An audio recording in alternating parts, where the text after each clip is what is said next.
So ngayon, ituturo ko sa inyo kung paano ba ang tamang setup nitong ating sound card.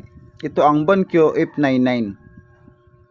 Ito ay ginagamit for live streaming. So ganito ang gagawin mo guys para pag gamit mo kung ikaw ay mag live stream or mag record ng video. So ayan mga kaibigan, kung makikita natin dito, meron siyang condenser mic. So ito po ang condenser microphone natin. Ayan. So isalpak natin yan dito.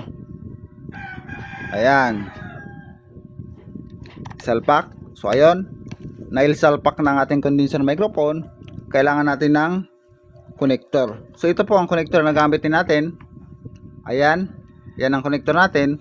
Isalpak mo dito sa live 1 or live 2. Kahit saan naman dyan pwede yan. Okay? Salpak natin dyan.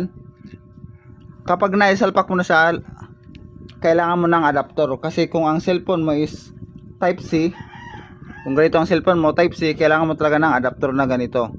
So salpak mo. Yan.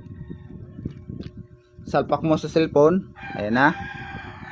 Ngayon, ang kailangan mong gagawin is headset. Ito ang headset. Gamitan ng headset. Isalpak ang headset. Ayan ang headset. So ayan, ready ka na for live stream. Tapos kung gusto mo naman ng i-open natin, buksan. Kung gusto mo magkaroon ng background music habang ikaw ay nagla-live stream, ang gagawin mo, i-search mo dito ngayon sa cellphone mo. Hanapin mo ang F99. Okay? Kasi ito idol, F99 po ang pangalan ng Bluetooth nito. So ayan, F99, dyan mo na sa i-connect. Ang gagawin mo ngayon, i-click mo lang yan. Ngayon, pagka connected na siya idol, pagka connected na, ang gagawin mo, bubuksan mo ang cellphone na ito. Bubuksan mo ang cellphone.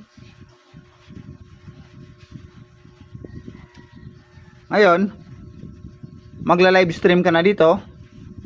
Habang nagre-record ka dito, buksan mo naman ang isang cellphone mo na nakakonect ito via Bluetooth. Magpatugtog ka. Ngayon, kung anong tugtog dito, mare-record sa live mo. Okay? Kung anong tugtog dito, mare-record sa live mo yan, idol.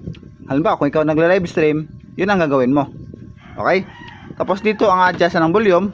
Kung gusto mo nakakasagad, yan. Kung gusto mo pahinaan, ibaba mo lang yan. Ganun lang siya kasimple, idol.